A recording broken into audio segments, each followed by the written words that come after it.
Interactions में जो आखिरी हिस्सा है हमारे डिस्कशन का, वो हिस्सा है एमेंसलिज्म। एनसीईआरटी ने एमेंसलिज्म का नाम लिया है, लेकिन उसके बारे में डिस्कशन कुछ नहीं दिया। अब लेकिन नाम लिया है, सिलेबस में आ गया, उस पर नीट में गुड क्वालिटी क्वेश्चंस आए हुए हैं। 2018 में भी इस पर एक बहुत अच्छा क्वेश्चन आया है। लेकिन अच्छी बात यह है कि जो हम क्लास में डिस्कस करते हैं उससे क्वेश्चन सोल्व हुआ है। एग्जाम्पल में मैं उसको एक्सप्लेन भी करूंगा। क्या क्या पहचानना है आप लोगों को। एमेंसलिज्म एक जीरो माइनस रिलेशनशिप है। जीरो माइनस रिलेशन मतलब एक के लिए न्यूट्रल है और दूसरे के लिए माइनस है। मतलब आप देखो इकोलॉजी में ऐसे भी केसेस मिलेंगे, ऑर्गेनिज्म क्या कर रहा है, अपना फायदा किए बगैर दूसरे का नुकसान। हाँ, अपना कोई फायदा नहीं हुआ पर दूसरे का नुकसान किया है। इस प्रकार का जो इंटरेक्शन कहलाता है वो कहलाता है एमेंसलिज्म, जीरो माइनस इंटरेक्शन। अब इसमें एक्स्ट्रा टर्म जानने हैं। जैसा मैंने कहा ना, एनसीईआरटी ने कुछ एक्सप्लेनेशन नहीं दिया, ये टर्म का यूज हुआ क्वेश्चन में। 2018 नीट में ये टर्म यूज हुआ और क्वेश्चन क्या था वो आगे एग्जांपल से दिखेगा। उस क्वेश्चन में ये टर्म था एंटीबायोसिस। एमेंसलिज्म डायरेक्ट नहीं लिखा था कहीं भी, वो तो पूछ रहा था कि इंटरेक्शन क्या है। एंटीबायोसिस टर्म लिखा था क्वेश्चन में। एमेंसलिज्म को ही प्लांट्स में एलिलोपैथी और एनिमल्स एंड माइक्रोब्स में एंटीबायोसिस भी कहते हैं। So amensalism is also called allelopathy in plants and antibiosis in animals and microbes. इसी के नाम है ये एमेंसलिज्म के ही, एलिलोपैथी एंड एंटीबायोसिस। जो टर्म मैंने कहा नीट 2018 में उपयोग हुआ और एनसीईआरटी टच भी नहीं करता है, लेकिन आप ध्यान से सुनेंगे तो तुरंत फटाफट डायरेक्ट क्वेश्चन बनेगा आपका। बिल्कुल जरा भी कोई रोक टोक नहीं आएगी क्वेश्चन में, तुरंत सोल्व होता चला जाएगा। तो ये दोनों टर्म याद रखने हैं। टर्म याद रखेंगे क्वेश्चन सीधा बनता चला जाएगा। तो पहले ये दोनों टर्म पकड़ने हैं, allelopathy and antibiosis, zero minus interaction. Example he main important issue है, थ्योरी कुछ ज्यादा नहीं है, एग्जाम्पल को पहचानना है। ये आ गया एग्जाम्पल, ध्यान से एग्जाम्पल को देखना है। पेनिसिलियम सभी पहचानते हैं, एक फंगस है, फंजाई का मेंबर है पेनिसिलियम, जो रिलीज करता है पेनिसिलिन एंटीबायोटिक। हम कमर्शियली भी पेनिसिलियम से ये एंटीबायोटिक्स प्रोड्यूस करते हैं, अपने ट्रीटमेंट के लिए उपयोग करते हैं पेनिसिलिन एंटीबायोटिक्स। तो पेनिसिलियम ने रिलीज की क्या, एंटीबायोटिक्स, और इससे कई सारे बैक्टीरिया मारे गए। जो बैक्टीरिया मारे गए उनके लिए माइनस। यहां तो बच्चे को कोई दिक्कत नहीं है, जो मारा गया वो उसके लिए माइनस। पर इकोलॉजी कहती है जिसने ये केमिकल रिलीज किया वो पेनिसिलियम, उसके लिए जीरो। स्टूडेंट का मेन क्वेश्चन यही होता है, सर इसको तो फायदा होना चाहिए, आसपास अपने आसपास इसने बैक्टीरिया को निपटा दिया, बढ़िया है, जिंदगी सुकून से हो गई, कोई रिसोर्स का उपयोग करने वाला ही नहीं है। जैसे ही आप कहेंगे कि रिसोर्स को उपयोग करने वाला कोई और नहीं है, तो मैं आपको पुरानी स्टोरी याद दिलाऊंगा। ये जो पेनिसिलियम है, जो कि एक माइक्रोब है, मैंने आपको जब कर्व पढ़ाए थे, ग्रोथ कर्व पढ़ाए थे, सिग्मोइड एंड जे शेप्ड, तो क्या बताया था कि माइक्रोब्स के लिए नेचर में अबंडेंट रिसोर्सेज हैं। आई रिपीट, माइक्रोब्स के लिए नेचर में अबंडेंट रिसोर्सेज हैं। इसका मतलब इस फंगस के लिए नेचर में रिसोर्स की कोई कमी नहीं है। अब देखो इकोलॉजी का एक्सप्लेनेशन कितना वंडरफुल है। इकोलॉजी कहता है कि जब इस फंगस के लिए रिसोर्स की कमी ही नहीं है, तो ऐसे में यदि इसने दूसरे बैक्टीरिया को मार दिया, दूसरे माइक्रोब को मार दिया, तो इसके लिए प्लस कंसीडर कैसे करें। इसको तो अपने उपयोग के लिए पर्याप्त रिसोर्स पहले ही मिल रहे थे। इट मींस आपके क्वेश्चन का एक्सप्लेनेशन आएगा कि इसके लिए जीरो क्यों है, क्योंकि इसके लिए अबंडेंट रिसोर्सेज हैं नेचर में। नेचुरल कंडीशन की बात हो रही है, लैबोरेटरी की तो कोई डिस्कशन ही नहीं है। नेचर के अंदर इन माइक्रोब्स के लिए अबंडेंट रिसोर्सेज है, और जब रिसोर्सेज अबंडेंट है, कमी ही नहीं है, मतलब मुझे 2 रोटी खानी है और मेरी 2 की 2 रोटी उपलब्ध है। वो मुझे पहले भी मिल रही थी, अभी भी मिल रही है। और मैं बिना वजह किसी और को नुकसान पहुंचा दूं तो मेरे लिए प्लस कहां से हुआ? प्लस कंसीडर ही नहीं होगा। हाँ, दूसरे के लिए माइनस कंसीडर होगा। मेरी रिक्वायरमेंट तो पहले भी पूरी हो रही थी। इस फंजाई की रिक्वायरमेंट नेचर में पहले भी पूरी हो रही है, वो बैक्टीरिया को मारे या ना मारे, इसलिए बैक्टीरिया को मारे जाना बैक्टीरिया के लिए माइनस और इसके लिए जीरो। इसके लिए जीरो मेन पॉइंट था, ये जीरो समझना कि इसके लिए जीरो क्यों माना इकोलॉजी ने, बेनिफिट कंसीडर नहीं किया। लेबोरेटरी की स्टोरी अलग है। अगर आप लेबोरेटरी में होते तो प्लस हो जाता, क्योंकि लेबोरेटरी में तो आप छोटी सी प्लेट में ग्रो कर रहे हैं ना, वहां तो न्यूट्रिएंट लिमिटेड है, लेकिन आंसर लेबोरेटरी से नहीं जाएगा। इकोलॉजी है, आंसर नेचुरल कंडीशन से ही जाएगा। तो इसका मतलब नेचर में अबंडेंट रिसोर्सेज है, इस कारण से यहां पर ये कंसीडर होगा, इसके लिए जीरो। अब अगला एग्जांपल देखना, इसी से कनेक्ट होके जाएगा। पार्थेनियम जो कि एक प्रकार की अनवांटेड प्लांट है, वीड है, खरपतवार है, जो कहलाती है कैरट ग्रास, गाजर घास कहलाती है। कैरट ग्रास, गाजर घास बोलते हैं इसको, कैरट ग्रास। ये रिलीज करती है केमिकल जिसका नाम ट्रांससिनेमिक एसिड। यह ट्रांससिनेमिक एसिड कई दूसरे पौधों को नुकसान पहुंचाता है और दूसरे पौधों की ग्रोथ को इनहिबिट करता है। तो जिन पौधों की ग्रोथ इनहिबिट हुई उनके लिए माइनस, एकदम आसान। आपका फिर वही सवाल, सर इसने अपने आसपास दूसरे पौधों की ग्रोथ को इनहिबिट कर दिया तो इसके लिए तो प्लस मानो। इकोलॉजी आपको टास्क देगी कि बेटा ऐसा करो, पार्थेनियम को ऐसी सॉइल में ग्रो करके देख लो जिसमें अबंडेंट न्यूट्रिएंट हो, पूरे न्यूट्रिएंट हो, पार्थेनियम को पूरे न्यूट्रिएंट मिल रहे हो। क्या तब भी पार्थेनियम दूसरे प्लांट की ग्रोथ को इनहिबिट करेगी? ये कैरट ग्रास इनहिबिट करेगी? यस। इसका मतलब इसके द्वारा दूसरे प्लांट की ग्रोथ को इनहिबिट करना इसकी न्यूट्रिशन डिमांड से रिलेटेड ही नहीं है, ये इसकी गंदी आदत है। और ये गंदी आदत कंसीडर होगी क्या? एमेंसलिज्म। एमेंसलिज्म का एग्जाम्पल मानी जाएगी। दोनों ही प्रोमिनेंट एग्जाम्पल है, दोनों ही प्रोमिनेंट एग्जाम्पल है। जब मैं इसको जनरली पहले पढ़ाता था तो मैं पार्थेनियम का एग्जाम्पल पहले लेता था, लेकिन जब नीट 2018 में क्वेश्चन आया तो वो इस एग्जाम्पल से रिलेटेड था। एग्जामिनर बहुत चालाक होता है, उसने पेनिसिलियम का नाम नहीं लिखा। क्या लैंग्वेज थी क्वेश्चन की? क्वेश्चन की लैंग्वेज थी कि एंटीबायोसिस, जिसमें किसी माइक्रोब के द्वारा एंटीबायोटिक रिलीज करके दूसरे को किल किया जाए या इनहिबिट किया जाए, ये जो इंटरेक्शन है एंटीबायोसिस, जो मेडिकल साइंस में भी महत्व रखता है, यह भी लिखा, जो मेडिकल साइंस में भी महत्व रखता है, वो किस प्रकार के इकोलॉजिकल इंटरेक्शन में रखा जाएगा? आंसर गया एमेंसलिज्म। सो पेनिसिलियम का नाम नहीं लिया, एमेंसलिज्म पूछा और एक्स्ट्रा टर्म यूज किया क्वेश्चन में, antibiosis. So antibiosis term is related to release of antibiotics. Example लिया पेनिसिलियम का, और भी एग्जाम्पल आ सकते हैं। फिर इंपॉर्टेंस इन मेडिकल फील्ड, मतलब हमारे लिए बेनिफिशियल है। अब समझना है, क्या पेनिसिलिन हमारे लिए यूजफुल है? यस।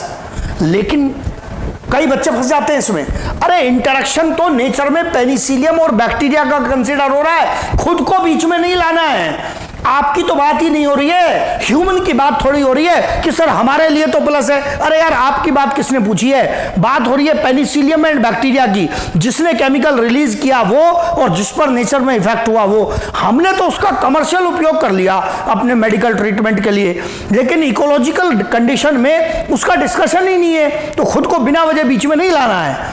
तो इसका मतलब ये जीरो माइनस रिलेशन है।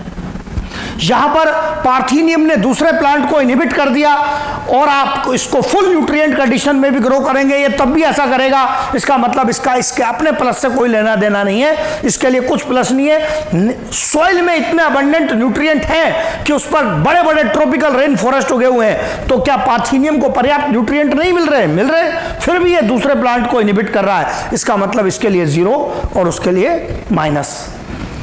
ये एग्जाम्पल आसान। क्लोरेला जो आप पढ़ते हैं, यूनिसेलुलर ग्रीन एल्गी का एग्जाम्पल है, फोटोसिंथेसिस करता है,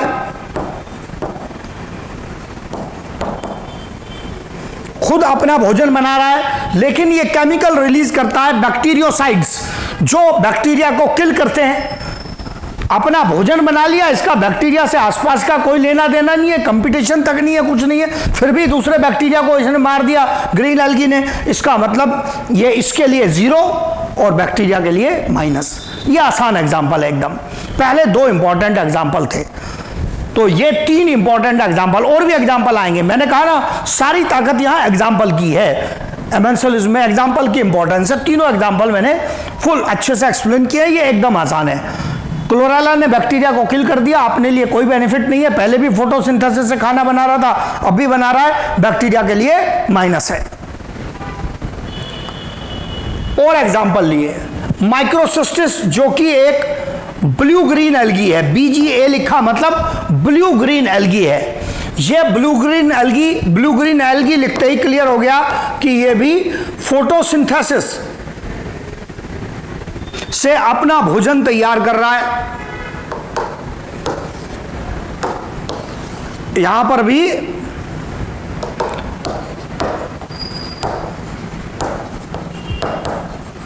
फोटोसिंथेसिस से भोजन तैयार हो रहा है। इसने केमिकल रिलीज किए हाइड्रोक्सिल अमीन, जिससे फिशेस मारी गई।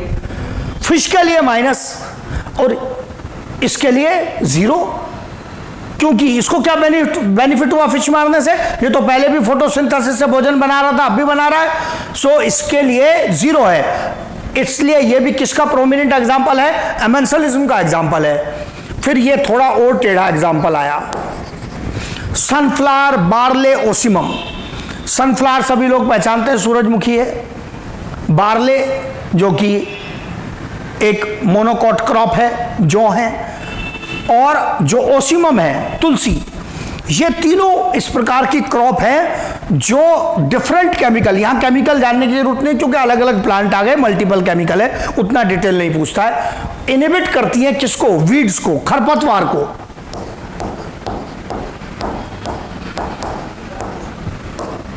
खेत में जो अनवांटेड प्लांट उगते हैं, वीड्स उगती हैं, खरपतवार को ये क्रॉप्स इनहिबिट करती हैं।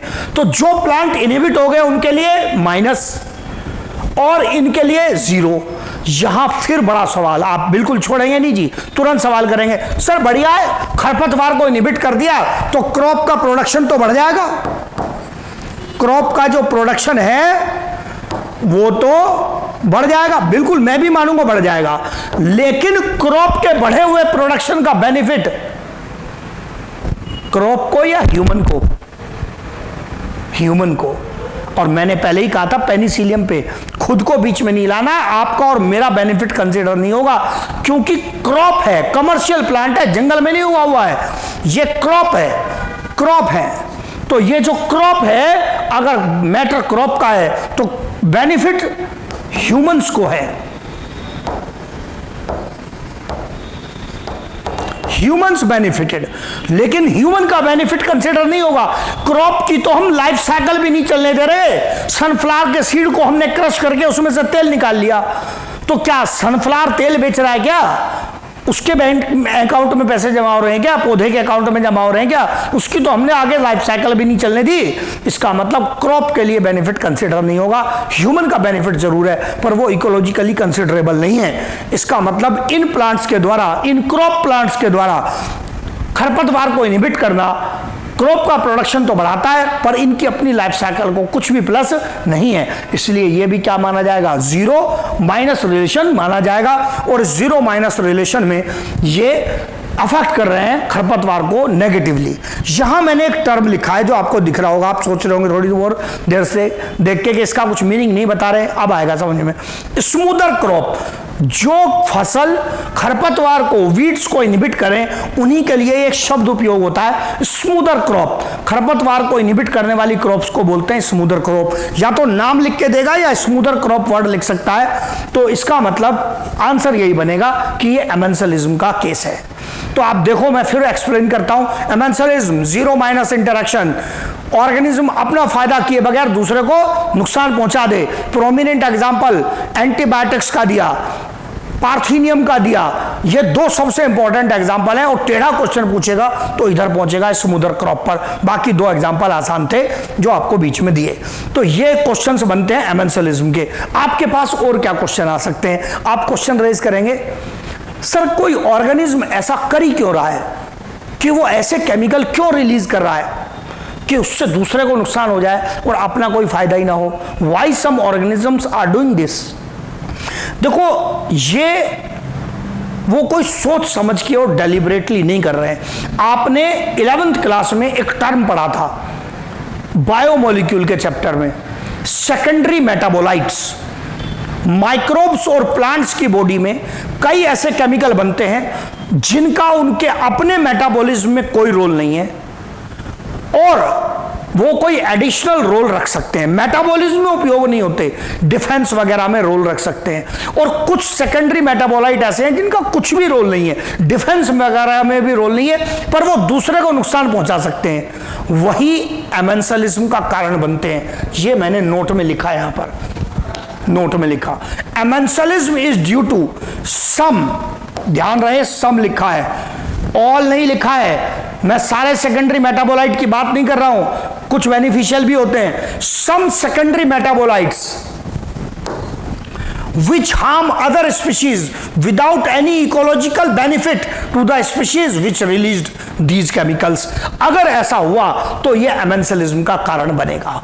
ये मैंने आपके केमिकल वाले पॉइंट से, बायोमोलिक्यूल से भी जोड़ दिया इसको कि आखिर ऐसा हो क्यों रहा है। तो प्लांट और माइक्रोब्स ऐसे कई सारे केमिकल बनाते हैं जिनका उनके अपने मेटाबॉलिज्म में रोल नहीं है, वही सेकेंडरी मेटाबोलाइट्स कहलाते हैं। और अगर इनमें से किसी सेकेंडरी मेटाबोलाइट ने ऐसा किया कि खुद को बेनिफिट पहुंचाए बगैर दूसरे को नुकसान पहुंचा दिया, then they become the chemical reason of amensalism. यही एमेंसलिज्म का केमिकल कारण बनते हैं। ये इसका केमिकल एक्सप्लेनेशन आ गया एमेंसलिज्म का। और मैं इस पर और भी अच्छे क्वेश्चन पूछने की एबिलिटी रखता हूं जो आपको आगे टेस्ट वगैरह में दिखाई देंगे। एक्सप्लेनेशन ध्यान रखेंगे, क्वेश्चन सोच समझकर उसको आगे करना है। तो ये एक्सप्लेनेशन आ गया थ्योरेटिकल। फिर मैं एनसीईआरटी से थोड़ा आगे बढ़ के ओलंपियाड वगैरह में कई सारे बच्चे, जो खासकर 12th के बच्चे होते हैं, ओलंपियाड वगैरह का भी एग्जाम देते हैं, उसमें अच्छे लेवल के क्वेश्चन आते हैं, ग्राफिकल क्वेश्चन आते हैं। तो उनको टारगेट करने के लिए मैं कुछ ग्राफ्स एक्सप्लेन करूंगा जो कुछ तो आसान है, कुछ में थोड़ी टेक्निक लगेगी। जो हमने इंटरेक्शंस पढ़े हैं उनके ग्राफिकल रिप्रेजेंटेशंस हैं, उन्हीं इंटरेक्शन के, सबके नहीं लिए, इंपॉर्टेंट के लिए हैं जहां जरूरत है। पहले आपने पढ़ा क्या, सिम्बायोसिस।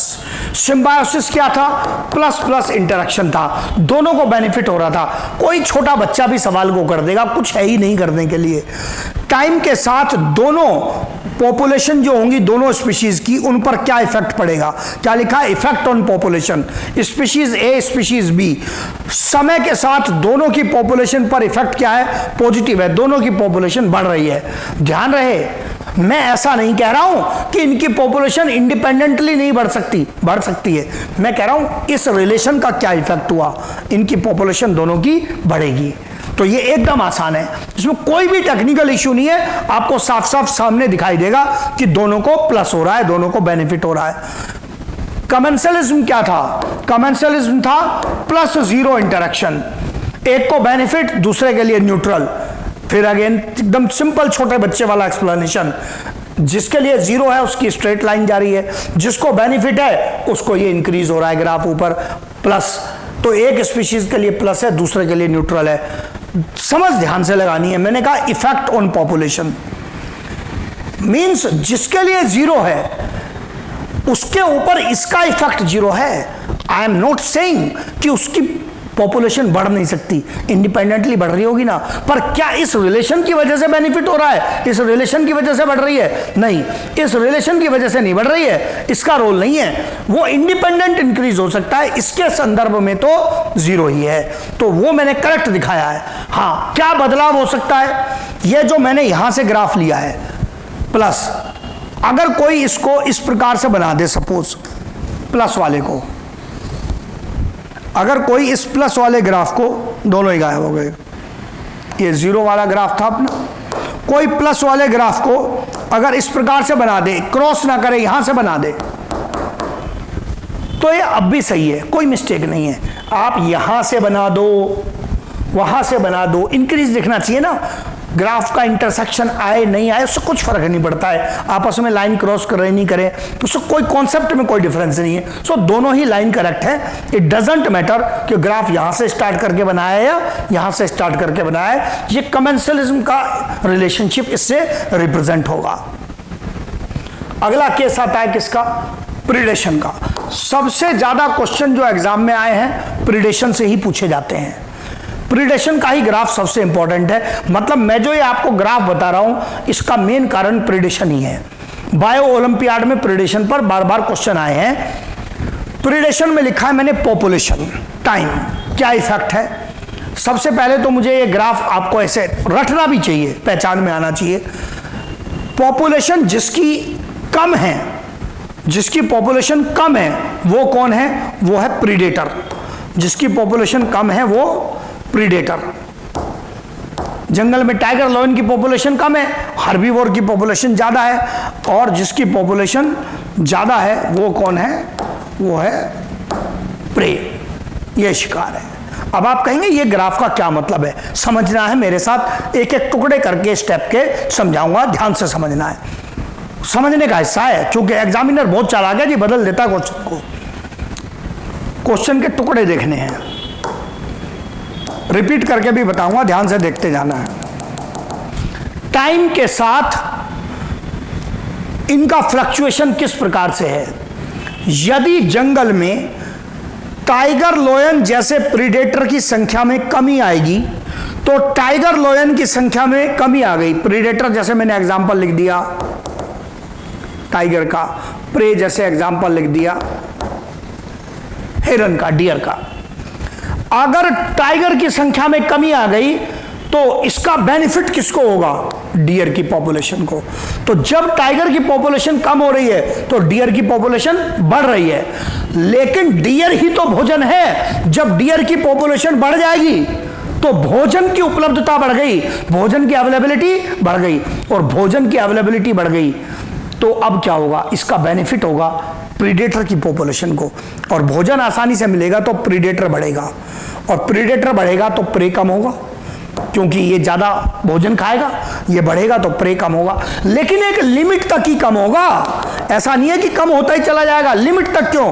क्योंकि प्रीडेटर बढ़ने पर जब भोजन कम हो गया, शिकार कम हो गया, तो उसके बाद और प्रीडेटर बढ़ना अलाउड नहीं है, क्योंकि शिकार कम हो चुका है तो पक्का है कि फिर साइकिल में फ्लक्चुएशन आएगा और फिर प्रीडेटर में कमी आएगी, और इसका बेनिफिट किसको मिलेगा? प्रे को मिलेगा। हर बार ऐसे ही चलता रहेगा। प्रीडेटर में कमी आई तो प्रे को फायदा मिला, टाइगर लायन में कमी आई तो डियर को फायदा मिला। जब डियर की पॉपुलेशन बढ़ गई तो भोजन की उपलब्धता बढ़ गई, अब इसका फायदा इसको मिला। आप टुकड़े पहचानना, मैं पहले इसको एक्सप्लेन करता हूं, ए बी ऐसे चलता हूं मैं। इसमें कमी आई, इसको बेनिफिट मिला, फिर इसके बाद यहां आता हूं सी, यहां पर भोजन ज्यादा हो गया, भोजन ज्यादा हो गया तो फिर इधर आता हूं सी, इसकी संख्या बढ़ी तो इसकी संख्या कम होगी। हर बार ऐसे ही है, और आगे भी यही फ्लक्चुएशंस रिपीट होते चले जाएंगे। So decrease in predator increases prey, food increased, food increase हो गया, फूड इंक्रीज हो गया, किसका फूड? टाइगर लायन का फूड इंक्रीज हो गया, तो टाइगर लायन बढ़ेंगे, टाइगर लायन बढ़ेंगे तो हिरन कम होंगे, पर एक लिमिट तक ही होंगे कम, ऐसा नहीं है कि जीरो हो जाएंगे, क्योंकि भोजन की कमी होने पर ये खुद ही कम होने लगेंगे। यही फ्लक्चुएशन बार बार चलता रहेगा। इस प्रकार का ग्राफ बनता है। जब ये क्वेश्चन बायोलॉजी ओलंपियाड में आया, इंटरनेशनल ओलंपियाड का आया हुआ क्वेश्चन, जब ये क्वेश्चन बायोलॉजी ओलंपियाड में आया तो उसने क्या चालाकी की ये देखना। उसने क्वेश्चन दिया, आपसे ग्राफ पहचानने के लिए कहा कि ये ग्राफ किसका है और किस प्रकार से ग्राफ बनाया था। ग्राफ बनाया था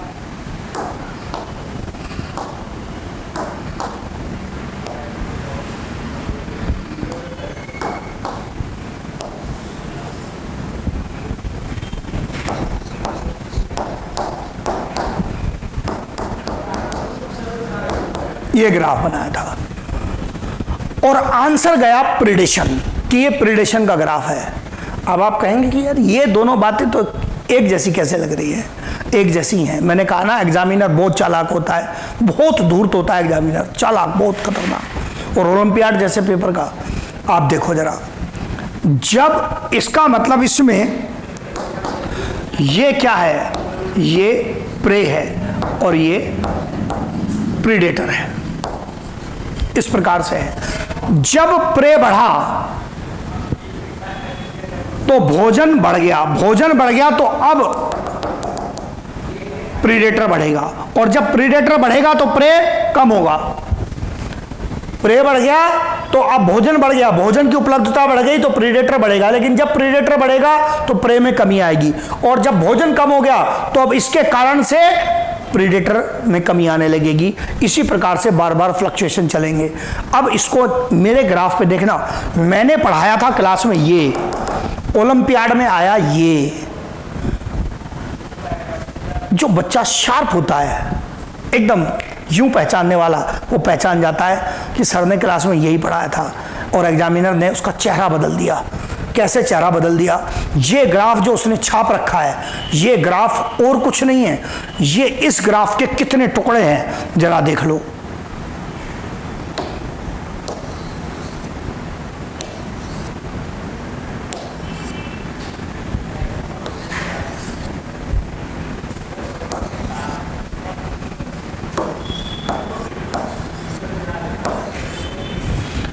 वो ग्राफ इस ग्राफ के कितने टुकड़े हैं ये पहचानना है आपको। आप इस ग्राफ में, मैं रीड्रॉ करूंगा व्हाइट से,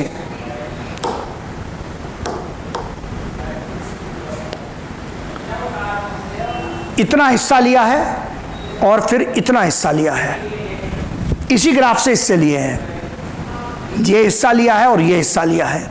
इसका मतलब अगर आप ये टुकड़ा छाप दें और उसके नीचे ये टुकड़ा छाप दें तो यही तो बन गया।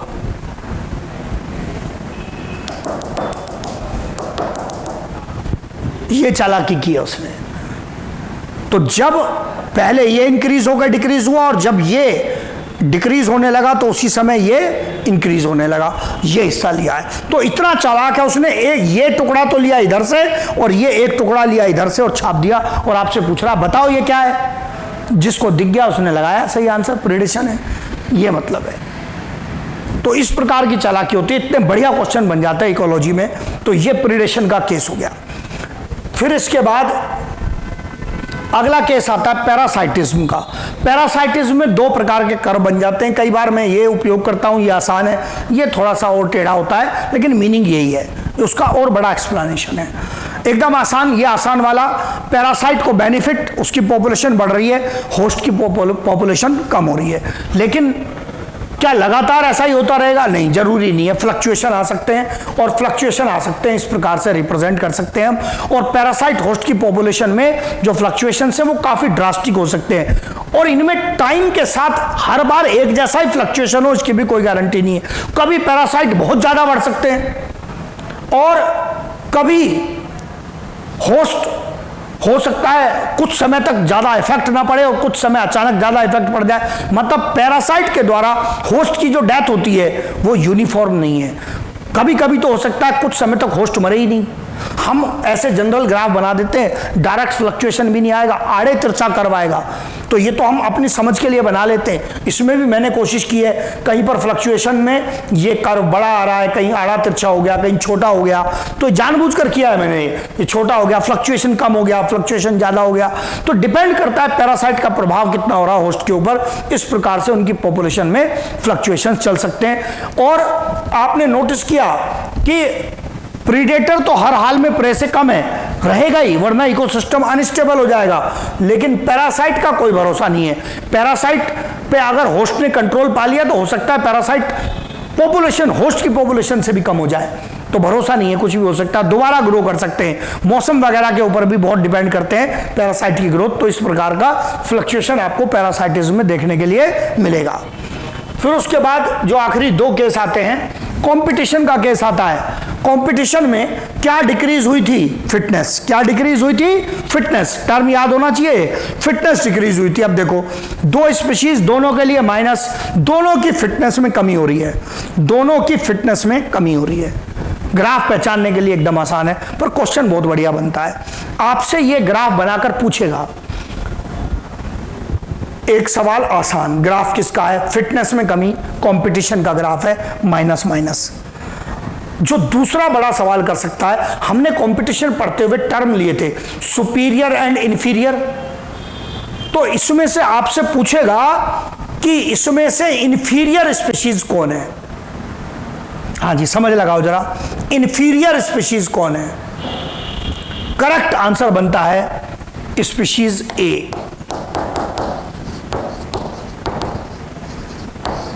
ये इंफीरियर स्पीशीज है। क्यों? शायद बच्चे समझ गए तुरंत। जिसके फिटनेस में डिक्लाइन ज्यादा तेजी से नीचे आ रहा है, इसका ढलान ज्यादा है, ये अधिक ढलान है।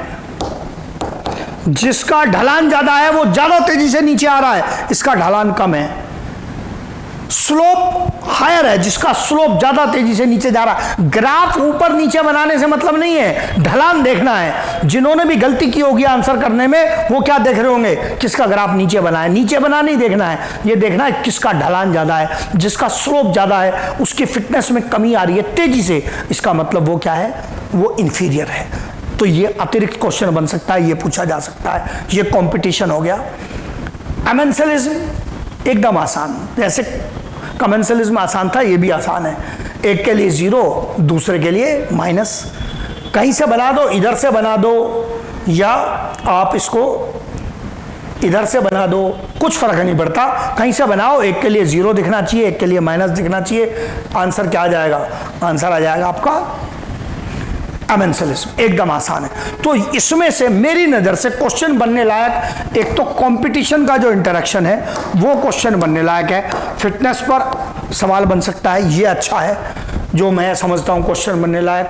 पैरासाइटिज्म पर भी ग्राफिकल क्वेश्चन के चांस कम होते हैं। प्रीडेशन तो मैंने कह दिया, ये सबसे इंपॉर्टेंट है। इन दो को मैं सबसे महत्वपूर्ण मानता हूं। सिम्बायोसिस पर भी बन सकता है, लेकिन वो आसान होता है, वो आप बहुत आसानी से कर लेते हैं, इजीली आप उसको कवर कर लेते हैं, कोई दिक्कत नहीं होती है। हाँ, कंपटीशन में और एक अतिरिक्त पॉइंट आपको बताना चाहूंगा। क्या कंपटीशन होने पर, क्या फिटनेस में कमी आने पर भी पॉपुलेशन बढ़ सकती है?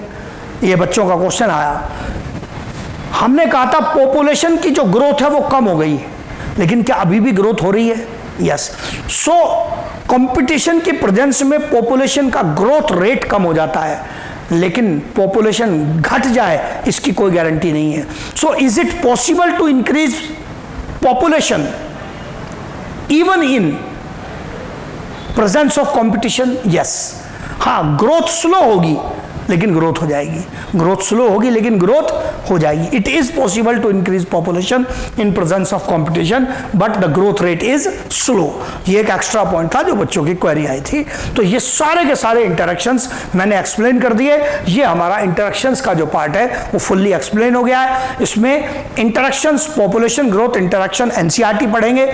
कई सारे बच्चों ने जो यहाँ पर क्वेरीज की है, उसमें एक क्वेरी ये भी थी कि सर होमवर्क में चैप्टर के पीछे जो क्वेश्चंस हैं पॉपुलेशन ग्रोथ से रिलेटेड और इंटरेक्शन से रिलेटेड, उनको अटेम्प्ट करेंगे। उनमें एक दो क्वेश्चन हैं जो आपसे डायरेक्ट नहीं भी बनेंगे, उनको भी मैं आगे डिस्कस करूंगा, लेकिन पहले आप लोग अटेम्प्ट करेंगे। पॉपुलेशन के सारे इंटरेक्शंस खत्म करने के बाद कई बच्चों का जो डाउट रहता है, क्योंकि बच्चा अगर सामने नहीं होता है तो फिर उसकी इन छोटी छोटी चीज़ों की भी क्वेरी रहती है कि एनसीईआरटी में क्या पढ़ना है। एनसीईआरटी का मैंने पहले भी कहा है, आज फिर रिपीट कर रहा हूँ, शुरू का जो पार्ट है जहाँ एनसीईआरटी ने फैक्टर्स दिए हुए हैं इकोलॉजी में, ऑर्गेनिज्म एंड पॉपुलेशन चैप्टर के अंदर, ऑर्गेनिजम्स एंड पॉपुलेशंस चैप्टर के अंदर जो मैंने पार्ट अभी तक कवर किया है, मैंने उसके पेज नंबर लिखे हैं। ये पेज नंबर लिख लेंगे कि ये पोर्शन आपके एनसीईआरटी से कवर हो गए हैं। पेज नंबर 226 से लेकर 238 पूरा कवर कर दिया है, सारी चीजें इसकी पढ़ा दी हैं 226 से लेकर 238। क्या इससे पहले भी चैप्टर में एनसीईआरटी ने कुछ दिया हुआ है? यस, वो आएगा अपने नंबर पे, मैंने पहले भी कहा है। तो ये मैंने क्लैरिटी ला दी है। आप एनसीईआरटी का ये पोर्शन अभी क्लियर कर पाएंगे। आगे जो मैं डिस्कस करूंगा, जो पोर्शन लूंगा, वो एनसीईआरटी में इकोसिस्टम के चैप्टर में दिया हुआ था, लेकिन अभी जो नया सिलेबस आया है उसमें उस चैप्टर को हटाया गया है। तो जो पार्ट मैं आगे लेने जा रहा हूं वो पार्ट है कम्युनिटी इकोलॉजी का। जब हमने पॉपुलेशन के बारे में पढ़ लिया तो कम्युनिटी के बारे में भी हम कुछ जरूर चीजें जानेंगे। जैसा मैंने कहा कि एनसीईआरटी ने अपने सिलेबस में से कुछ चीजें हटा दी हैं, तो उसके बावजूद भी हमें उसकी कुछ बेसिक जानकारी की जरूरत पड़ेगी। जीरो नहीं कर सकते वरना आगे की समझ रुक जाएगी। तो कम्युनिटी के बारे में भी हम कुछ जो आवश्यक चीजें हैं उनको जानेंगे। हाँ, थोड़ा ब्रीफ रखेंगे हम अपने सिलेबस रिक्वायरमेंट के अकॉर्डिंग, लेकिन कुछ चीजें पहचानेंगे। तो नेक्स्ट हेडिंग जो हमारा आ गया वो आ गया कम्युनिटी इकोलॉजी। कम्युनिटी इकोलॉजी में सबसे पहले पहचानना है कि कम्युनिटी क्या है। मैंने कहा था मल्टीपल स्पीशीज आपस में इंटरेक्ट करेंगी, उसी से क्या बनेगी, कम्युनिटी। शब्द यूज किया बायोटिक कम्युनिटी। बायोटिक लिखें ना लिखें एक ही मतलब रहेगा, खाली कम्युनिटी भी लिख दूं तब भी बायोटिक ही है, क्योंकि स्पीशीज तो लिविंग तो है ही ना। तो बायोटिक कम्युनिटी लिखो या खाली कम्युनिटी लिखो, it means the same thing. अब इसमें मल्टीपल स्पीशीज हैं, किसकी हो सकती है, प्लांट की, एनिमल की, माइक्रोब्स की। शब्द देखना, plant community, animal community, microbial community. अगर कम्युनिटी शब्द के पहले प्लांट लगा दिया तो इसका मतलब इस ग्रुप में केवल प्लांट्स हैं। हाँ, मल्टीपल स्पीशीज तो हैं, लेकिन किसकी, प्लांट्स की। मल्टीपल स्पीशीज किसकी, एनिमल्स की। मल्टीपल स्पीशीज किसकी, माइक्रोब्स की। और सब मिलकर पूरे एरिया की क्या बन गई, बायोटिक कम्युनिटी बन गई। क्या डिफाइन किया था वो वापस लिखा है यहां पर।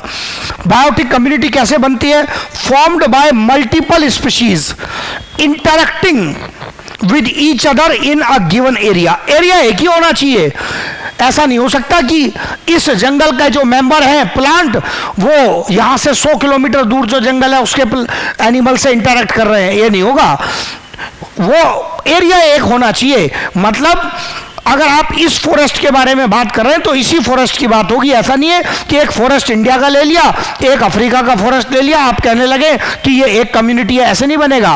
वो कॉमन एरिया होना चाहिए जिसमें उनका इंटरेक्शन हो। इंटरेक्शन का क्या मतलब हुआ, पूरा डिटेल आप पढ़ चुके हो। इंटरेक्शन का मतलब वही पैरासाइटिज्म, प्रीडेशन, सिम्बायोसिस, कमेंसलिज्म, यही सब क्या है उनके आपस में इंटरेक्शन है। कोई भोजन बना रहा है, दूसरे को भोजन दे रहा है, कोई दूसरे को मार के खा रहा है, यही सब क्या है, इंटरेक्शंस है। तो इसका मतलब ये कम्युनिटी तैयार हो गई। अब हमें पहचाननी है इसकी कैरेक्टरिस्टिक्स। कैरेक्टरिस्टिक्स ऑफ कम्युनिटी, सबसे पहली जो कैरेक्टरिस्टिक कम्युनिटी की आती है वो है उसकी स्पीशीज डाइवर्सिटी।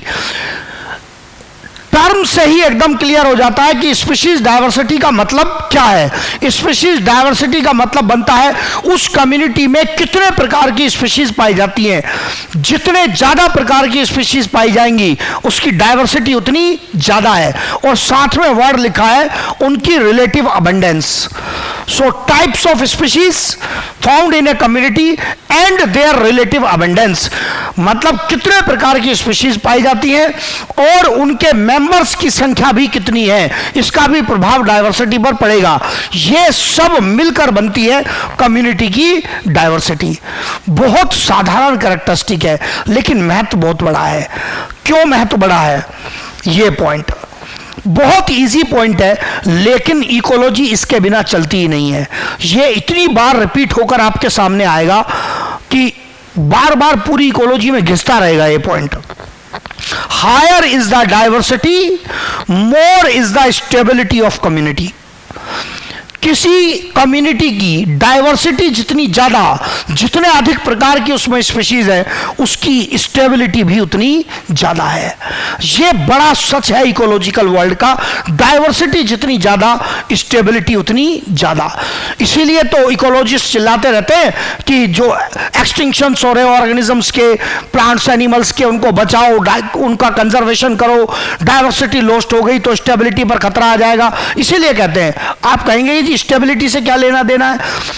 जितनी ज्यादा डाइवर्सिटी होगी, डाइवर्सिटी जितनी ज्यादा होगी उतने ही ज्यादा इंटरेक्शंस होंगे।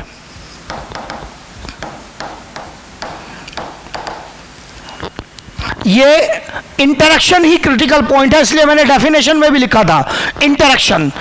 इंटरेक्शन का मतलब अगर 100 प्रकार के पौधे उगे हुए हैं किसी क्षेत्र में, एक ने भोजन नहीं बनाया, एक ने फल नहीं बनाए तो दूसरा बनाएगा, दूसरे ने नहीं बनाए तीसरा बनाएगा।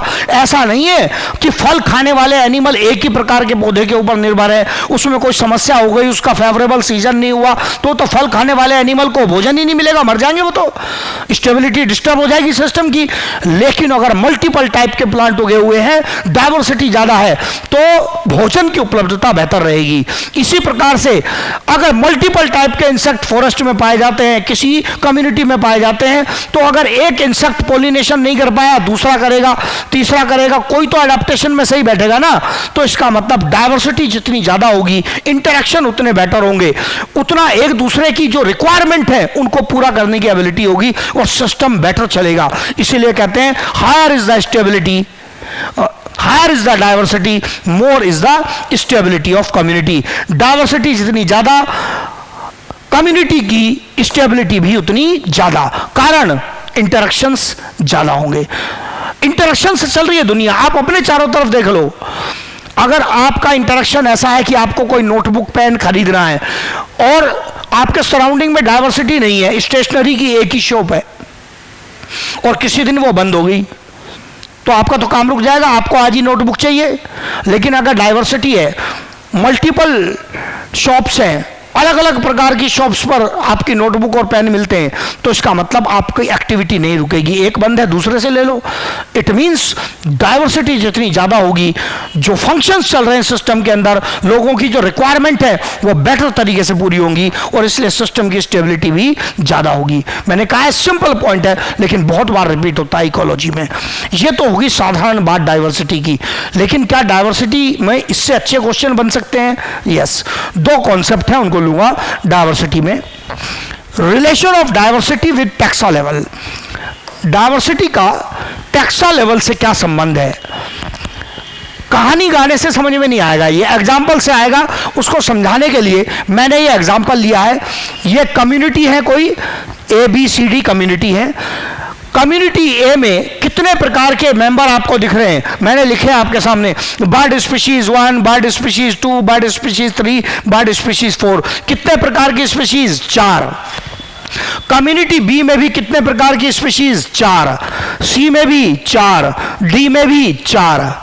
लेकिन इसमें तो चारों बर्ड्स हैं, इसमें 3 प्रकार की बर्ड्स हैं, उनके साथ इंसेक्ट है। इसमें 2 प्रकार की बर्ड है, इंसेक्ट है, उसके साथ प्लांट है। इसमें 1 प्रकार की बर्ड है, इंसेक्ट है, प्लांट है, बैक्टीरिया है। देखते ही समझ में आएगा तुरंत आपको, 4 4 4 तो है, लेकिन ये डाइवर्सिटी कम है और ये डाइवर्सिटी जितना नीचे आ रहे हैं ज्यादा है। तो यहां पर ये ऊपर लो डाइवर्सिटी है और जैसे आप ऊपर से नीचे की ओर चल रहे हैं, यहां ये हाई डाइवर्सिटी है।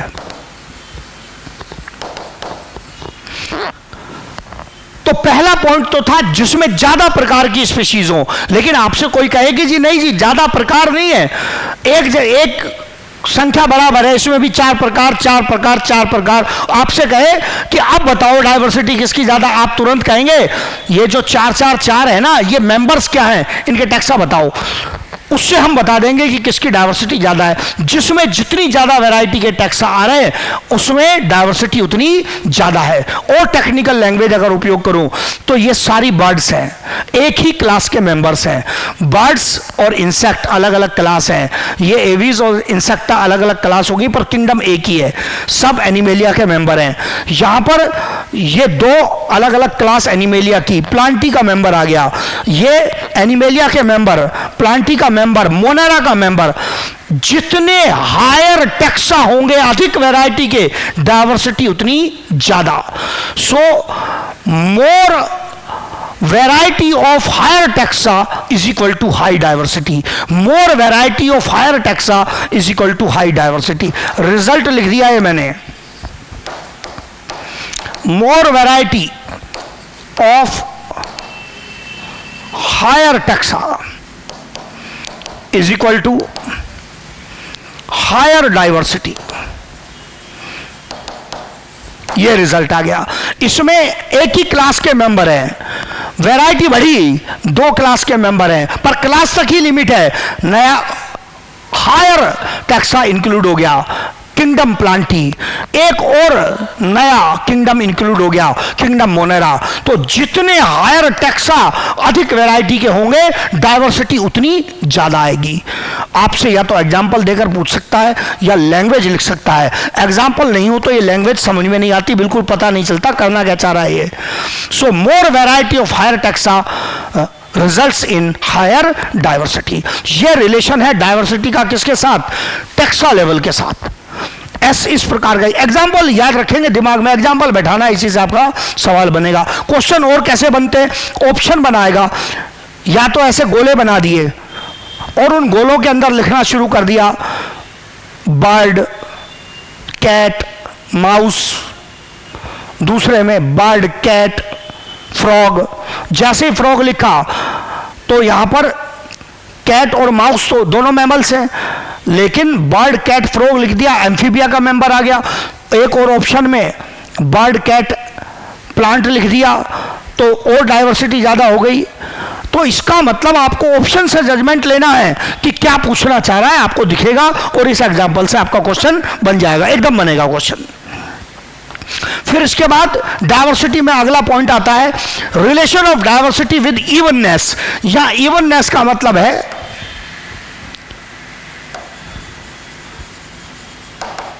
Equality in distribution. डिस्ट्रीब्यूशन में समानता। अब आपके सामने करूंगा इस पॉइंट को, यहां पर भी एग्जांपल लिया समझाने के लिए। ये थोड़ा छोटा बॉक्स है, इसी से समझ में आ जाता है। कम्युनिटी एबीसी, 3 प्रकार की कम्युनिटी ली, ध्यान से देखते रहना है। कम्युनिटी ए में कितने प्रकार की species? 3, bird species 1 2 3। Community B में भी बर्ड स्पीशीज 1 2 3। कम्युनिटी सी में भी बर्ड स्पीशीज 1 2 3। अब मैं आपसे सॉल्व करने के लिए कहूंगा कि बताओ बेटा जरा किस कम्युनिटी की डाइवर्सिटी ज्यादा है? आप कहेंगे नहीं बता सकते क्योंकि पॉसिबल ही नहीं है। आप कहेंगे कम्युनिटी ए में कितने प्रकार की स्पीशीज? 3। बी में भी कितने प्रकार की? 3। सी में भी कितने प्रकार की? 3। 3 3 3 बराबर हो गई, नहीं बता सकते। फिर आप कहेंगे अच्छा इनके टैक्सा देखते हैं। आपने टैक्सा देखे, वही बर्ड स्पीशीज 1 2 3 1 2 3 1 2 3, उससे भी सॉल्व नहीं हुआ। अब आप अगले लेवल की इंफॉर्मेशन पूछेंगे मुझसे, आप कहेंगे सर ये बताओ इनके सदस्यों की संख्या क्या क्या है, मेंबर्स की गिनती बताओ। मैंने मेंबर्स की गिनती बतानी शुरू कर दी कि इनके मेंबर्स की गिनती क्या क्या है। इसके 5 मेंबर हैं, इसके 3 मेंबर हैं, इसका 1 मेंबर है। टोटल मेंबर मैंने 9 लिए हैं। अब टोटल मेंबर 9 रखूंगा लेकिन डिस्ट्रीब्यूशन बदलूंगा।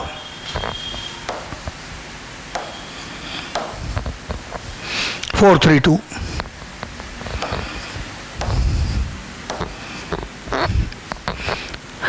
Total member 9, total member 9, total member 9। Bird species 1 2 3 1 2 3 1 2 3। अब आपसे पूछूंगा किसकी डाइवर्सिटी ज्यादा है? आंसर है कम्युनिटी सी की डाइवर्सिटी ज्यादा है। जिसके वितरण में समानता है, डिस्ट्रीब्यूशन में इक्वलिटी है, उसकी डाइवर्सिटी ज्यादा है। ये लो डाइवर्सिटी है और जितना नीचे की ओर आ रहे हो वो हाई डाइवर्सिटी है। जजमेंट लेकर देखो ऐसा क्यों बोल रहा हूं। बर्ड स्पीशीज 3 का यहां एक ही मेंबर है। अगर किसी कारण से, दुर्घटना से, किसी भी कारण से ये मर गया तो एक मेंबर के मरते ही इसका तो रिप्रेजेंटेशन समाप्त हो जाएगा, तो इसको खतरा ज्यादा है। जहां पर वितरण में असमानता होगी, किसी के मेंबर ज्यादा किसी के मेंबर कम, वो स्टेबिलिटी पुअर है। जहां डिस्ट्रीब्यूशन लगभग बराबर है वहां अचानक किसी एक के लिए खतरा पैदा नहीं होगा, इसलिए वो स्टेबिलिटी ज्यादा है और इसी कारण से वो अधिक डाइवर्सिटी भी मानी जाएगी। ये एग्जाम्पल आ गया आपको समझाने के लिए। मेरे इतने कहने के बाद कुछ बच्चों का क्या क्वेरी क्या आती है, सर क्या ये पॉसिबल है कि किसी कम्युनिटी में बर्ड स्पीशीज 1 2 3 1 2 3 1 2 3 हो, केवल यही हो? नहीं बेटा, ये तो मैंने आपको समझाने के लिए एग्जाम्पल दिया है। अब मैं यहां सारा जंगल थोड़ी लिख सकता हूं। ये तो आपको समझाने के लिए एग्जाम्पल है। एक्चुअल फॉरेस्ट में ऐसा थोड़ी होता है। ये तो आपको समझाने के लिए एग्जाम्पल है कि आखिर आप कंपैरिजन कैसे करेंगे, क्वेश्चन कैसे सॉल्व करेंगे, इकोलॉजिस्ट उसको किस प्रकार से लेते हैं। We can not write all species, ये प्रैक्टिकल अलग चीज है, जंगल में जाएंगे तो वो प्रैक्टिकल कंडीशन अलग है। ये कंडीशन समझाने के लिए कि यदि ऐसी परिस्थिति हो तो डायवर्सिटी का आंसर किस प्रकार से कंसीडर किया जाएगा। तो एक्चुअल कम्युनिटी में तो डायवर्सिटी इससे ज्यादा ही आपको देखने के लिए मिलेगी। तो टेक्सा का क्या संबंध है वो बता दिया, और इवननेस का क्या संबंध है। यहां इवननेस शब्द का अर्थ, कई बच्चे क्या गड़बड़ करते हैं, सर आपने नंबर तो ऑड लिख रखा है 3 3 3 और आप बोल रहे हो इवन। ओ भाई मैथमेटिक्स नहीं लगाना है, या मैं ऑड इवन की बात नहीं कर रहा हूं, मैं बात कर रहा हूं पहले ही मीनिंग लिख दिया है, इक्वलिटी इन डिस्ट्रीब्यूशन। मैं इवन ओड नंबर नहीं बढ़ा रहा हूं, यहां पर गड़बड़ नहीं करनी है। कुछ लोग यही दिमाग घुमाते रहते हैं, यार कर क्या रहे हैं सर, लिखते तो ओड है और बता इवन रहे, मीनिंग सही पहचानना है। इक्वलिटी इन डिस्ट्रीब्यूशन बढ़ाया जा रहा है, वहां पर स्टेबिलिटी ज्यादा, डाइवर्सिटी भी ज्यादा। फिर नीट में एक क्वेश्चन आया जिसमें इसके भी आगे बढ़कर एक कॉन्सेप्ट उपयोग किया गया। उस कॉन्सेप्ट को समझाने के लिए एक नोट लिखा है मैंने, बड़ा इंपॉर्टेंट नोट है। इससे एक बहुत बढ़िया सवाल बनेगा, पुराना, मेहनत लगेगी, मतलब मेरे बताने के बाद भी आपको घुमाएगा, टफ सवाल है। क्या कहता है, बिल्कुल एकदम ये 5 स्टार पॉइंट है। ये पॉइंट उतना भारी नहीं है, क्वेश्चन जितना भारी है, जब करोगे तो क्वेश्चन भारी दिखेगा। If types of species in 2 different areas are same, अगर 2 अलग अलग एरिया में टाइप्स ऑफ स्पीशीज सेम है, ऐसी परिस्थिति में then the area having lesser number of habitats is considered to have more diversity. आपने कोई 2 अलग अलग एरिया ले लिए, एक एरिया दूसरा एरिया, ये पॉइंट कह रहा है जिसमें हैबिटेट्स कम है, लेसर नंबर ऑफ हैबिटेट है, उसकी डाइवर्सिटी ज्यादा है। एकदम आसान है, आप 12 प्रकार की स्पीशीज लो और उनको एक ऐसे एरिया में फैला दो जिसमें 12 अलग अलग हैबिटेट हो। आप 12 प्रकार की स्पीशीज लो लेकिन ऐसे एरिया में उनको फैलाओ जहां पर 6 या 7 हैबिटेट हो। अरे कम हैबिटेट में उतनी ही स्पीशीज को रखोगे तो डाइवर्सिटी ज्यादा ही आएगी ना, एकदम साधारण कॉन्सेप्ट है। So if equal number of species are distributed in lesser number of habitats then diversity will be higher, यह मतलब बनता है इस पॉइंट का। अच्छे से देख लो फिर आगे चलूंगा। ये प्रॉपर्टी आ गई, पहली प्रॉपर्टी डाइवर्सिटी की, फर्स्ट प्रॉपर्टी डाइवर्सिटी। फिर उसके बाद दूसरी प्रॉपर्टी आ गई डोमिनेंस की। ये एकदम बहुत ही आसान है। ये डोमिनेंस जेनेटिक्स वाला डोमिनेंस नहीं है। यहां डोमिनेंस शब्द का अर्थ क्या है, किसी कम्युनिटी में जो वेजिटेशन आपको आंखों से सबसे ज्यादा ग्रो करता हुआ दिखाई दे, आंखों से जो सबसे ज्यादा मुख्य वेजिटेशन दिखाई दे, वही कहलाएगा उस कम्युनिटी का डोमिनेंट वेजिटेशन। मीनिंग भी यही लिखा है, एकदम साधारण, it represents main vegetation type. किसी कम्युनिटी का जो सबसे मुख्य वेजिटेशन है वही उस कम्युनिटी का डोमिनेंस कहलाता है। कैसे, एकदम सिंपल, छोटे बच्चों वाले example. Trees are dominant in a forest. भाई आंख खोल के देखोगे तो जंगल में आपको क्या मुख्य रूप से उगा हुआ दिखाई देगा, ट्रीज। और अगेन मैंने कहा ना छोटे बच्चों वाले एग्जांपल, पर समझ में ऐसे ही बैठेगा। Grasses are dominant in grassland. Grassland को देखोगे तो उसमें कौन मुख्य रूप से दिखाई देगा, ग्रास। जब मैं बोलता हूं मुख्य रूप से तो पूरी बात ठीक पहचाननी है। क्या फॉरेस्ट में भी ग्रास होती है? यस, लेकिन वो उसका मेन वेजिटेशन नहीं है। क्या ग्रासलैंड में भी कुछ ट्रीज होते हैं दूर दूर? यस, लेकिन वो ट्रीज उसका मेन वेजिटेशन नहीं है। वो ग्रासलैंड इसीलिए कहला रहा है क्योंकि उसका डोमिनेंट वेजिटेशन कौन है, ग्रासेस है। अब मैंने इस एग्जाम्पल को थोड़ा आगे बढ़ाया। अभी तो मैं बात कर रहा था फॉरेस्ट की, अब मैं आ गया फॉरेस्ट के टाइप पर। Pine trees are dominant in coniferous forest. जो कॉनिफरस फॉरेस्ट होते हैं, कॉनिफरस वाले फॉरेस्ट होते हैं, उनमें मुख्य रूप से कौन उगते हैं, पाइन ट्रीज। फिर कुछ कांटेदार पौधे होते हैं, ये इंपॉर्टेंट एग्जांपल्स हैं इसीलिए हैं, मतलब एक्स्ट्रा लिए हैं लेकिन है ये इंपॉर्टेंट, इनसे क्वेश्चन बनते हैं। प्रोसोपिस एंड एकेशिया, कांटों वाले झाड़ीदार छोटे ट्रीज हैं ये। Are dominant in thorn forest in Aravalli hills. जो राजस्थान और हरियाणा के कुछ क्षेत्र में जो अरावली पहाड़ियों का क्षेत्र है उसमें कांटों वाले जंगल पाए जाते हैं, थॉर्न फॉरेस्ट पाए जाते हैं। तो कई बार क्या करता है, थोड़े इंडिया की ज्योग्राफिकल रीजन से रिलेटेड टाइप क्वेश्चन बन जाता है, जनरल क्वेश्चन बन जाता है। उसमें पूछ लेगा आपसे कौन से पेड़ मुख्य रूप से पाए जाते हैं, कांटेदार पेड़ पाए जाते हैं, यही दोनों में से क्वेश्चन बन जाएगा आपका। प्रोसोपिस एंड अकेशिया दोनों छोटी हाइट के ट्रीज हैं। प्रोसोपिस जो राजस्थान स्टेट का ये स्टेट प्लांट भी है, यहां इसको लोकल में बोलते हैं खेजड़ी, प्रोसोपिस इज कॉल्ड खेजड़ी, और अकेशिया बबूल। तो ये दोनों कांटेदार वृक्ष हैं, कांटेदार छोटे ट्रीज हैं जो कांटे वाले जंगलों में पाए जाते हैं। तो ये यहां इनकी पहचान आ गई। अब आपको एक बात पक्की आ जानी चाहिए जो मैं हिंट दे चुका हूं, बस लिखा नहीं है, अगली स्लाइड पे लिखूंगा। किसी कम्युनिटी की पहचान, वो फॉरेस्ट है तो main vegetation tree, grass land है तो मेन वेजिटेशन ग्रास, कोनिफर कहा तो किसी से पहचाना होगा पाइन ट्रीज से, थॉर्न फॉरेस्ट कहा तो किसी से पहचाना होगा कांटे वाले पेड़ों से। तो किसी कम्युनिटी की जो पहचान होती है, उस कम्युनिटी की पहचान होती है उसका मेन वेजिटेशन, मतलब उसका डोमिनेंस। डोमिनेंस से ही कम्युनिटी पहचानी जाती है, ये लिखा। Dominance is the basis of identification. ये क्वेश्चन बनेगा जी, आपसे पूछेगा कम्युनिटी के आइडेंटिफिकेशन का आधार बताओ, बड़े बड़े ऑप्शन देगा, कीस्टोन स्पीशीज ना, उससे स्टेबिलिटी आती है, बता चुका हूं। लेकिन पहचान कराने में कीस्टोन का रोल नहीं है। क्वेश्चन वही करना है जो पूछा है। स्टेबिलिटी में ज्यादा इंपॉर्टेंट रोल पूछेगा तो कीस्टोन का, लेकिन पहचान किससे हुई, डोमिनेंस से या डोमिनेंट वेजिटेशन से पहचान हुई, ये आंसर बनेगा आइडेंटिफिकेशन का। कम्युनिटी की पहचान उसके डोमिनेंस से होती है या उसके डोमिनेंट वेजिटेशन से होती है। फिर उसके बाद पॉइंट आता है ये फिजियोग्नोमी का। ये डोमिनेंस से थोड़ा रिलेटेड है पर कैसे अलग है आपको दिखेगा। फिजियोग्नोमी का मीनिंग पहचानना, it is the physical appearance, यही क्रिटिकल वर्ड है, physical appearance of a community. किसी कम्युनिटी की जो फिजिकल अपीयरेंस है वो फिजियोग्नोमी कहलाती है। और फिजिकल अपीयरेंस किसकी होगी, उसके डोमिनेंट मेंबर्स की होगी। आप कहेंगे फिजिकल अपीयरेंस का क्या मतलब है, अपने आप प्रैक्टिकली अप्लाई करके देखो।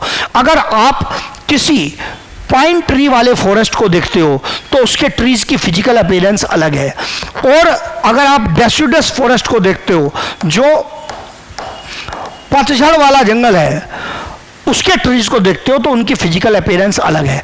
तो फॉरेस्ट तो दोनों हैं, पाइन ट्री वाला फॉरेस्ट ये कॉनिफरस फॉरेस्ट है, ये भी फॉरेस्ट है, ये भी फॉरेस्ट है, लेकिन क्या दोनों के मेंबर्स का जो स्ट्रक्चर है वो एक जैसा दिख रहा है ना, फिजिकल अपीयरेंस अलग है। ये जो फिजिकल अपीयरेंस है मेंबर्स की, मेन मेंबर्स की, यही कहलाती है कम्युनिटी की फिजियोग्नोमी। सो फिजियोग्नोमी इज द फिजिकल स्ट्रक्चर और physical appearance of the main members of community. फिर क्या ये फिजिकल अपीयरेंस बदल सकती है? हाँ, बदल सकती है। जैसे मैंने एग्जांपल लिया समझाने के लिए, इन पेड़ों में अगर पतझड़ हो जाए, फॉल ऑफ लीव्स, पतझड़ वाले जंगल, डेसिडुअस जंगल में ही पतझड़ होगी, पत्ते गिरेंगे तो पेड़ तो ऐसे हो जाएंगे। ये अभी भी जंगल है, पतझड़ वाला ही जंगल है, ये जो पेड़ यहां पर बिना पत्तियों के हो गए, इसके बावजूद अभी भी ये जंगल ही कहलाएगा। लेकिन क्या इसकी फिजिकल अपीयरेंस सेम है? ना, still it is a forest, it is in the category of deciduous forest. Appearance ऐसी दिखे या ऐसी दिखे, लेकिन डोमिनेंस तो चेंज नहीं हुआ, बट फिजियोग्नोमी चेंज हो गई। Dominance is still same, these trees are dominant vegetation, इसके ये ट्रीज डोमिनेंट वेजिटेशन है, पर क्या बदल गया, कौन सी प्रॉपर्टी बदल गई? फिजियोग्नोमी बदल गई, मतलब फिजिकल अपीयरेंस बदल गई। ये लिखा पॉइंट मैंने यहां पर कि फिजियोग्नोमी में change due to seasonal variations. Seasonal variations के कारण क्या बदल सकती है? फिजियोग्नोमी बदल सकती है। जैसे मैंने एग्जांपल लिया,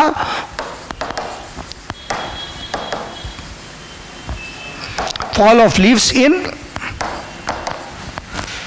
डेसिडस forests, डेसिडस फॉरेस्ट में पत्तियां गिर जाएंगी, तो इससे आपसे पूछेगा कि क्या बदल गया। एक ऑप्शन देगा डोमिनेंस और एक ऑप्शन देगा, या तो अगर साधारण शब्द लिखना होगा तो लिखेगा फिजिकल अपीयरेंस या फिजिकल स्ट्रक्चर, और थोड़ा टेक्निकल वर्ड लिखना होगा तो फिजियोग्नोमी लिख देगा। यही समझाने के लिए ये टर्म बताया है कि ये कम्युनिटी से किस प्रकार से रिलेटेड है, ये कम्युनिटी की कुछ बेसिक प्रॉपर्टीज।